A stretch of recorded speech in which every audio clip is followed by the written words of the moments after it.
Hello and welcome back to the Sex and Healing podcast. I'm your host, Erin, and thank you so much for joining me as we take a wild ride together through the realms of sex and healing. In today's episode, we are exploring how orgasms can be healing. You can imagine how much I'm going to fucking love this one. It is sex and healing personified.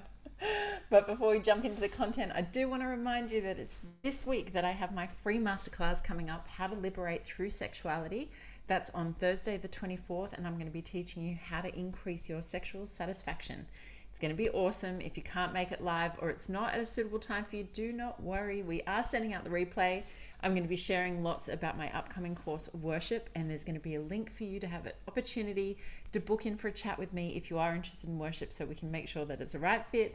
We can get you set up on payment plans if you need to, and we can clear any obstacles that are standing in the way from your full-bodied yes. So make sure you check out the links in the show notes about my upcoming masterclass. Worship starts July 9 as well, one day before I turn 39. So that's a fantastic way to kick off my birthday on the new moon in Cancer.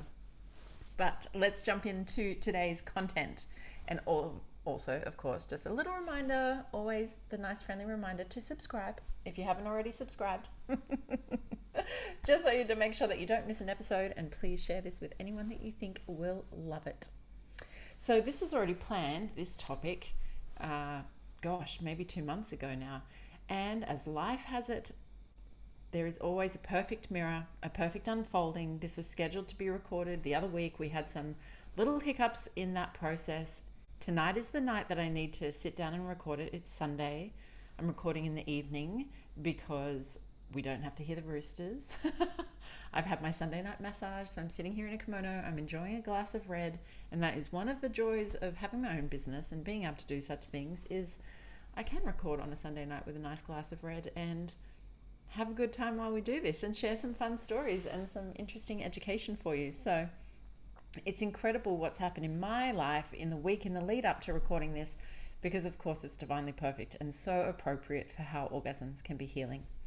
So as I was sharing with you all, going through my breakup, my ex-partner and I are now trying to navigate a friendship, and it's an incredibly precarious, challenging thing to do. And a couple of people have come forward to me and said, oh, you guys are being friends. I think I can be friends with my ex too, like fresh into a breakup. And as much as I want to support everyone to do that, I do want to be super clear, like it takes superhuman power to do what we're doing. We have a year of really healthy and positive relating under our belt. We had 2 months of no contact, and now we're seeing each other. Well, we might get on a Zoom call for an hour a week or every other week, and we're going to see each other for a couple of hours in the flesh every 3 or so weeks. So we know we're playing with fire. We know that we both love to fly close to the sun, and we have a very intense sexual chemistry, and it takes all of our strength to make healthy choices around that and to not give in to the lust and the desire that's there, with the intention that we're building something really stable and safe and reliable for us as friends. And until that happens, if we just give in to our lust, then we're never going to get ahead. We take one step forward and we fall one step back. So I'm really proud of what we're doing, but I have to tell you, it is one of the hardest things I've ever done. It's giving me a fantastic opportunity to have a look at my patterns of codependency, my patterns of anxious attachment, and I know that this is allowing me to step into a real level of mastery around that, to be able to accept what's offered to me that of course meets my standards and that doesn't leave me feeling empty, but to do so without placing huge expectations or without that energy of need, and still enjoying and loving my life and appreciating what he can add to that. So in the time that we've been able to spend together, there's been an incredible honesty between us, an incredible level of trust, a beautiful level of affection, just a real comfort in existing. And we know each other in such a deep and profound way, in a way that many human beings on this planet will never experience. I think that very few people I know in my world have had the opportunity to be loved in the way that he has loved me and in the way that I have loved him, and to go that deep and to be so masterful at going that deep into each other's hearts and minds. So to be able to still salvage that incredible gift and rarity and blessing that it is and create a friendship out of it, I'm just immensely grateful. To still have his love in my life in a healthy and supportive way is something that's priceless to me. So as we saw each other and were able to share really honestly and vulnerably what we've been going through, one of the things that I shared was that my sexual energy since he and I have separated has not been the same, and I've really missed it. And I had fears and apprehensions about whether I'll be able to achieve those peak states of eroticism again. And I'm glad that I was really honest with him about that. Honest with him about the fantasies that I use in order to bring myself pleasure now are very entwined with him, and it's safe for me to share that, and it's safe for me to share that in a really healthy way as well. And what I really recognized is that he was training me to come on command. So much of those intensely erotic states of mine are entwined and associated neurologically with him, with his words, with his commands, with his energy. So of course, without those triggers, without those associations, I can't as easily reach those states. And so to be able to navigate a breakup in this way and to utilize a friendship there, or to commit to the work that it takes to have that friendship, means that he can also support me in untraining myself from him and using his skills of being able to train in that way. Oh, there goes geckos. So no roosters, but geckos. Of course, we're not going to go through a podcast episode in Bali without some creature saying hello. So he's going to help me reclaim my sexuality in that way and help retrain me to other triggers and other associations so that I can access that state more easily. So I'm super grateful for that, but that does include us engaging sexually. And it's not an exchange as such, it's him providing guidance for me. And so we've had two opportunities for him to guide me sexually, and they were so overwhelmingly powerful and beautiful and cracked my heart open, and I was sobbing through each of them. And as you know, if you haven't already listened to the episode about being a demisexual, I am a demisexual, which means that I require emotion in order to feel any kind of arousal. So the depth of emotion that he and I share, and his, he always loved my emotional energy. He would always love me crying, would never let me cover my face, wanted me to just have tears rolling down my face so that he could appreciate that and love me in those states, but also so that he could use that intense emotional energy as the current for our sexual energy. So to go into these places with him where he's so good at digging more emotion out of me and taking me deeper into my emotions and channeling that emotion into eroticism, you can imagine how healing that is, especially for someone that's been told my whole life, I'm too emotional, I'm too sensitive, I need to toughen up, I need to get a thicker skin. People that don't want to feel their emotions will shut me down as a means to avoid their own emotions, or to, I think it's very common in society. We live in a society where emotions aren't treasured, they're not cherished, they're not understood very well, they're not valued. And so we often get shut down emotionally. So you can imagine for me to be in these states, this immense gratitude, immense love, a deep sense of vulnerability, a deep sense of rawness, and having my heart cracked open in this way, the intensity of emotion that comes out of that. Like, there's so much healing available to us if we know how, if we understand why, and we start to master that. So I wrote a post about a year ago reflecting on the experiences that he and I were sharing, and I reshared it on my Instagram recently because it was so powerful. And this is what I wrote. Have you ever come in a way that unleashes so much joy that you're euphoric, delirious, and can't stop laughing? Have you ever come in a way that releases deep, deep, nameless emotion that has you crying your deepest tears? Have you ever come in a way that uses other body parts other than just your pussy?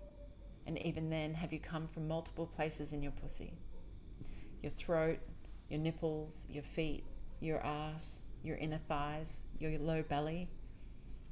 Have you ever come in a way that leaves you completely speechless, unable to talk, unable to use your brain at all? Have you ever come in a way that feels deep and bassy and doesn't reach a peak, but moves out from your core to your extremities like an earthquake? Have you ever come in a way that has no beginning and no end and is just waves of rolling non-stop orgasms? Have you ever come through pain? Have you ever reached the point where you physically feel like there's no way you could come more, but your body shocks you and you continue to come many more times in many more ways? So we used to call that state being cum drunk. And truly, it is like being drunk. You're so high on all the endorphins and the energy that's running through your body. You've unlocked all of these channels of energy and you're experiencing these incredible altered states of consciousness through orgasms.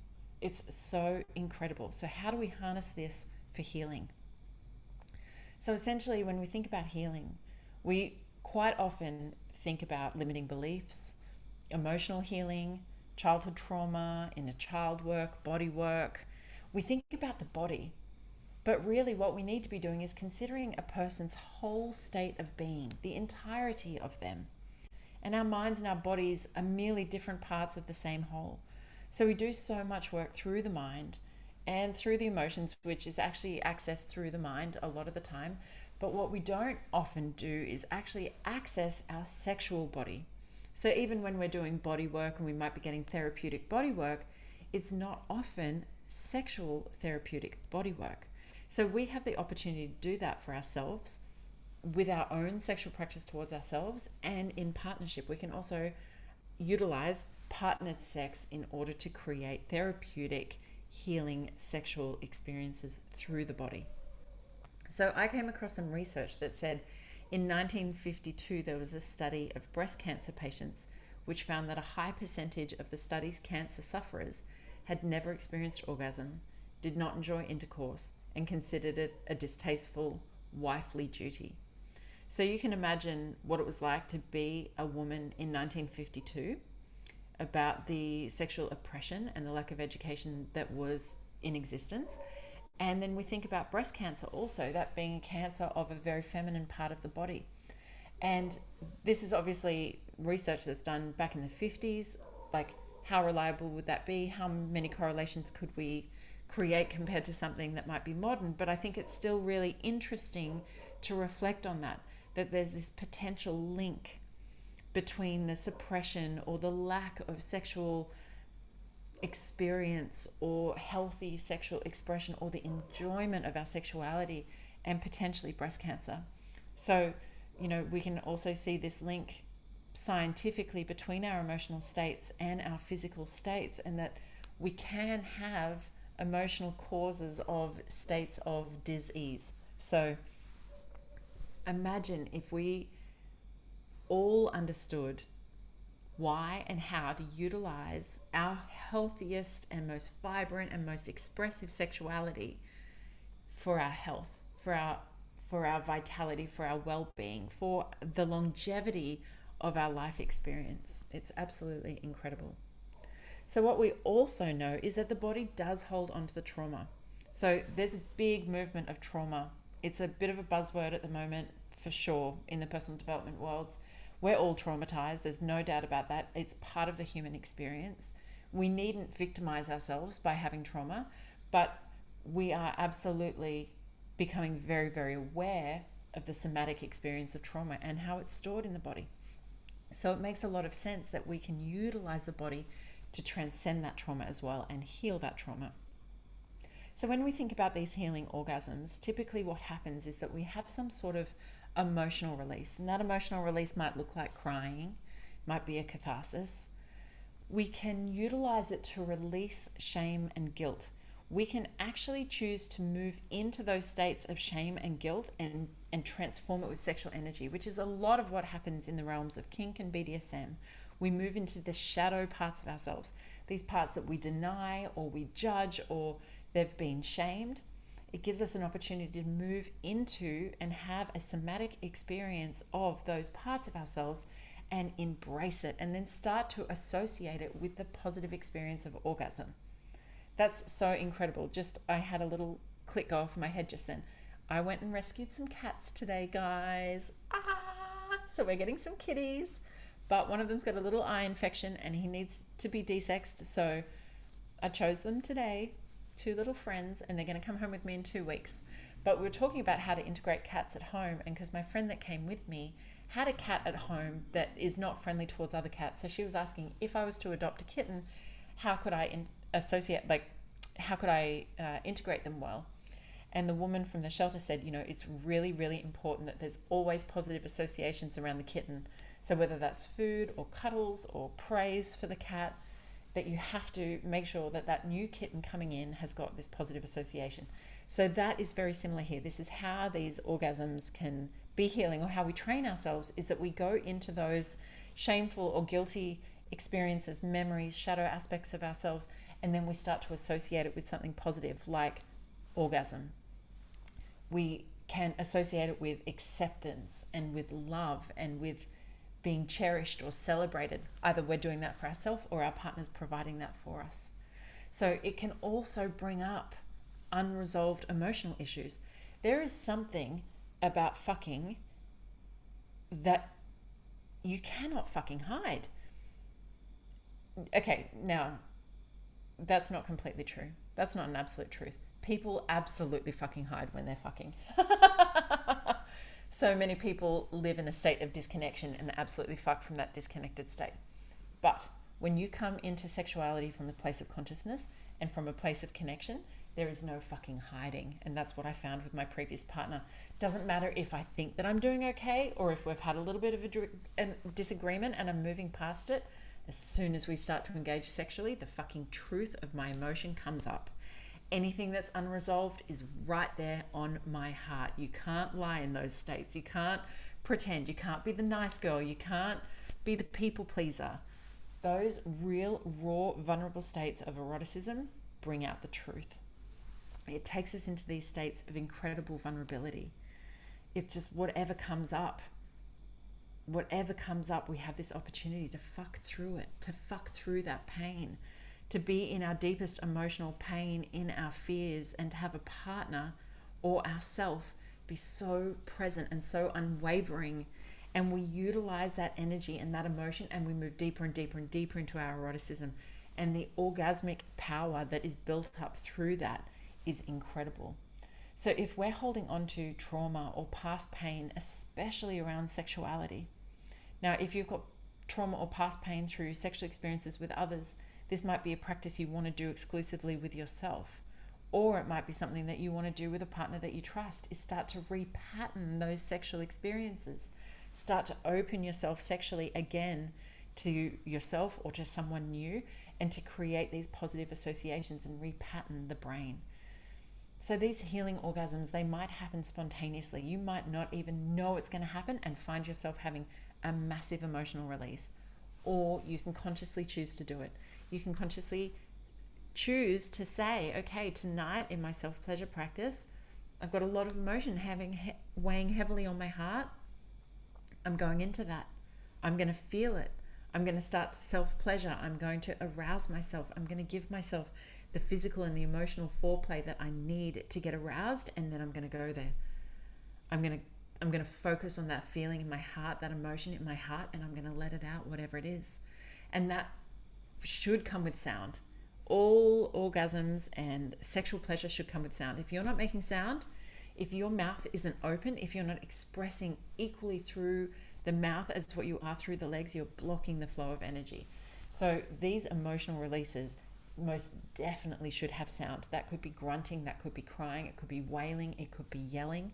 The amount of times that I love it, actually hate fucking, and my man knew exactly how to handle that and knew how to channel that energy as well without taking it personally, without it touching his wounds, without it, becoming a fight. He used to love to hate fuck as well, and could push that hate out of me and like build up this fire inside, this primal fire inside, and then like burst it out of you when you have that orgasm, when you reach that climax. It's an incredible, incredible thing. So now if it's happening spontaneously, and you may have already had this experience, quite often your partner, if it's with a partner, might not know what to do with that. And if they're not comfortable with their emotions already, that can be seen as a negative thing, and they could try and stop it. So whether this is happening spontaneously or you're consciously choosing to create these experiences, it's really important to know what to do once you have a healing orgasm, because you might have just unlocked some deep fucking rage that you've not felt in so long that you didn't even know is inside you, and all of a sudden you just want to fucking scream.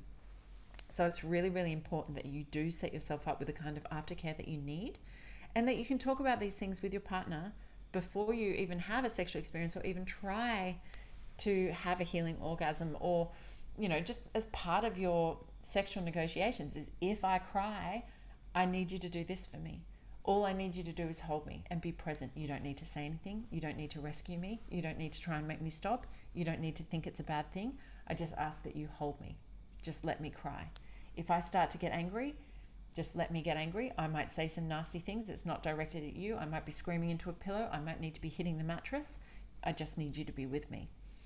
If I'm coming up with all of this shame and guilt that's overriding my body, I need you to hold me gently, touch my face, look in my eyes, and tell me that I'm lovable. Tell me that there's nothing wrong with who I am, that every single piece of me is lovable. Whatever it might be that you need, just simply ask for that, or provide that for yourself if you're doing self-pleasure. Especially if you're doing self-pleasure, is to provide yourself the aftercare that you need, the gentleness, the love, the tenderness, the presence, to not back down from yourself, to not be afraid, to stand by yourself in the way that you desire someone else to stand by you as well. Accept the experience as it is. We don't know where this all comes from. We don't even need to know why. If this is what's happening, if you're having an emotional response and an emotional release, just let it be. In hindsight, you may be able to put A, B, and C together and recognize where that came from and what that was about, or you may not. Regardless, what we've been able to do through this experience is move energy and release energy from your body, open those channels, create new experiences. I guarantee you, on the other side of this, it feels amazing. If you're having what feels like a negative emotional response or a negative healing, when you let that energy, you never want to stop that energy flowing out of you. I often refer to it as the dirty Tupperware container at the back of the fridge that you know is there, and it's getting skanky and you won't open it. And you start to open it and you think, no, that's gross, put it away. That's what most people do when they start to open their heart. They go, fuck, that hurts. No, we're not going in there. But what do you do if there's a skanky Tupperware container at the back of the fridge? You've got to pull it out. You clean it out once. It's never a problem again. You've just got to keep going through it. And that's what I think with these emotional states is, it doesn't matter if it's emotional pain, it will end. It doesn't matter if it's guilt or shame, it will end. If it's rage, if it's hatred, if it's hurt, if it's joy, if it's euphoria, it's all going to end. It's a temporary state. So just be fully present, go all the way through, and on the other side is peace and joy and clarity and love and healing. It's just incredible. So we cover all of this and more in my course, Worship. It is a huge part of what worship is about using our sexuality to liberate ourselves, how every aspect of our life is improved and changed through embracing this part of our sexuality. In the personal development movement, we do so much inner work on ourselves, and often sexuality is the piece that is missing. If we truly want to experience the fullness of our power, we must also experience the fullness of our sexuality. It is a vital part of the whole being that we are. So I really hope you've enjoyed this episode. As always, I'd love to hear from you. Please let me know your thoughts. Come and find me on Instagram. Share the love. Let me know your takeaways. Let me know what you loved. Let me know if it triggered you. Let me know if you've got any questions. I want to know it all. So make sure you subscribe, share this episode, and until next time, my friends, I love you, and please laugh loud and fuck louder. Mwah.